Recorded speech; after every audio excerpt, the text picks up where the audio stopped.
Hey guys, how's it going? OSCO here, back with another video. Today, I'm going to be showing you how to make a deep wobble bass. This was a request from someone on Facebook. They wanted to know how to make that wobbling, like low frequency bass that you hear in like a lot of old like dubstep and grime tunes. What I'm going to do is show you how I've done it. It's all Ableton stock plugins, and yeah, I'm just going to play the track and let you guys listen to it, and then go into how I've made all the individual patches within this track.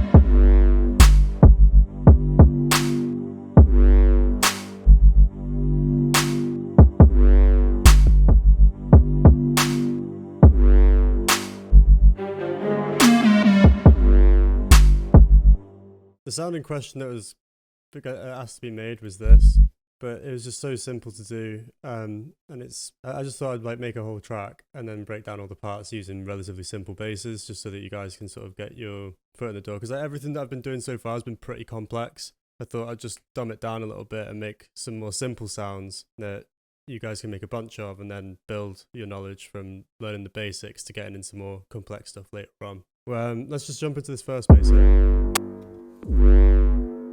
What I've got going on here is a pitch envelope and a sub bass. So the sub bass is just a sine coming out straight.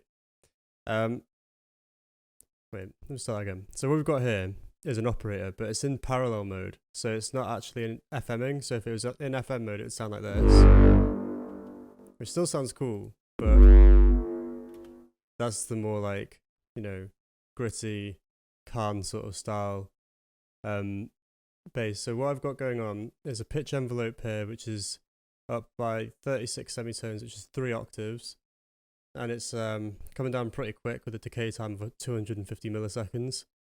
The first patch on operator A is just a sine wave, and then B and C are both square threes, which is just the first 3 harmonics of a square wave, and they're about the same volume.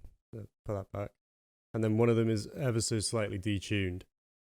That's going into an auto pan, which is on a half bar amplitude or like LFO rate, so that when this is hitting, it's making one smooth movement like up and down.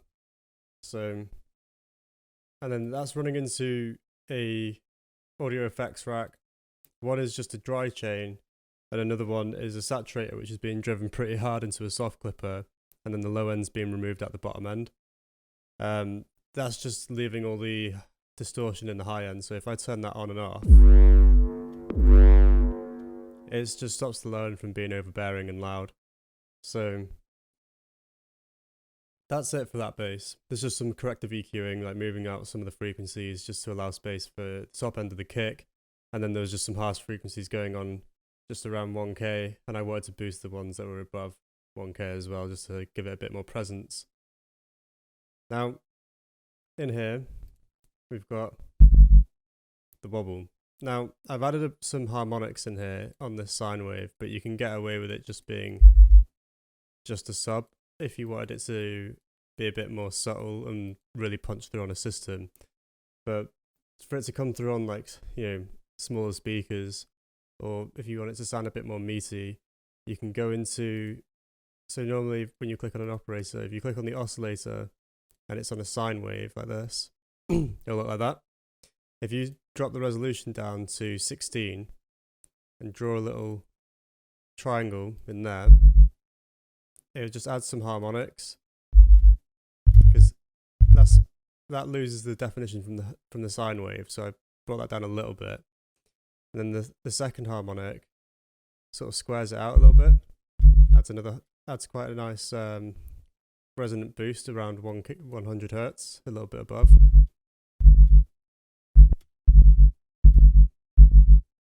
In case you're wondering what key I wrote this track in as well, I wrote it in G, just to show you the root notes, because they're all landing on a G0 here.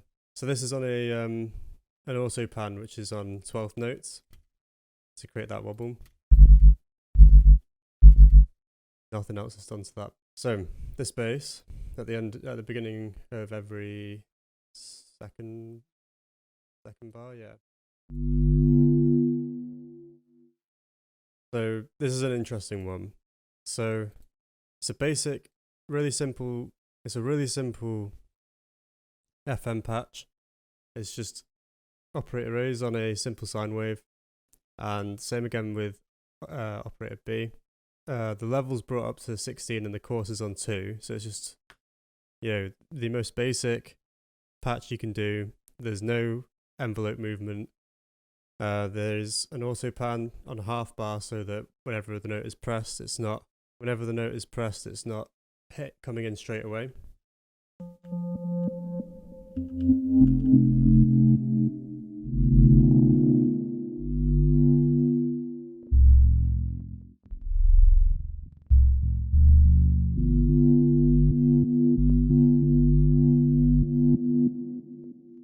And then that's feeding into an EQ, which is just removing one of the fundamentals that has been brought in by the FM.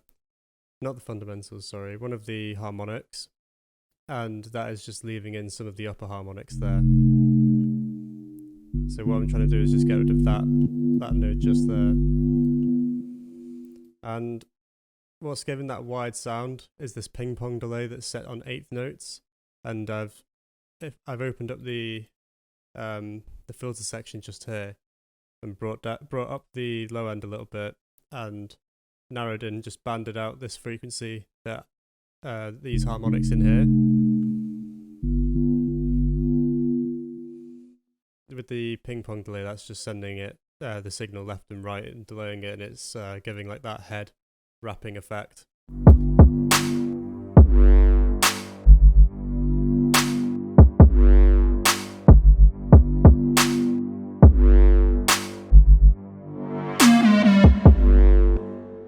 What this is doing, this is basically a similar patch to what's going on the one over here, but instead there's no pitch envelope. The rate is set slower on the auto pan, and there's a reverb on 2 reverbs, which are just basically fully wet behind an auto pan, behind this EQ, and the EQ is just sweeping through the frequency spectrum.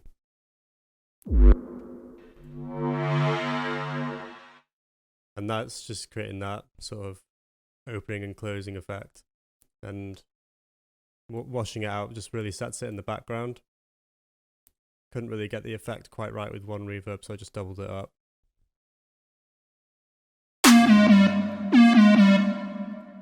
Now, this is like a quite common sounding grime, super simple to create though. It's just, again, detuned square waves with a pitch envelope. That's it. Super simple.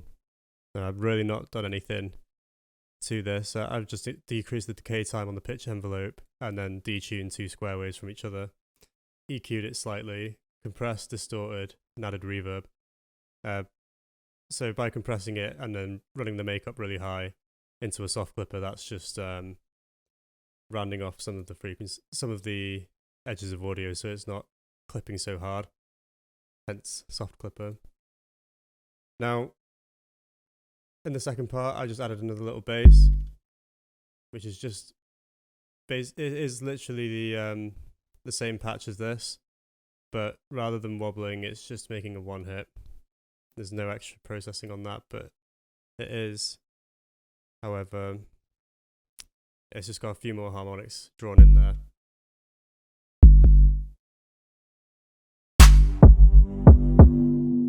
Probably get away with adding a little bit more of an envelope, but I didn't really want it to overlap with this bass down here.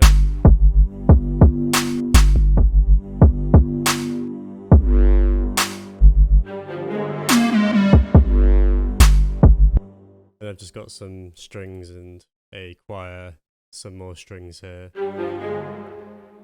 And then, yeah, So yeah, that's basically how you make those sorts of sounds. Like, they are really simple, but really effective. They sound dark. They're super grimy.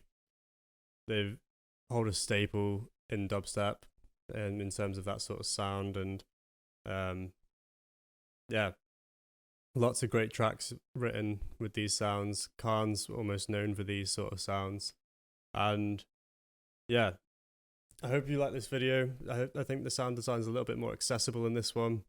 You guys that are still sort of getting your heads around how to make these sorts of sounds. Like once you get the basics and these kind of sounds down, the other sounds start become a little bit easier to understand.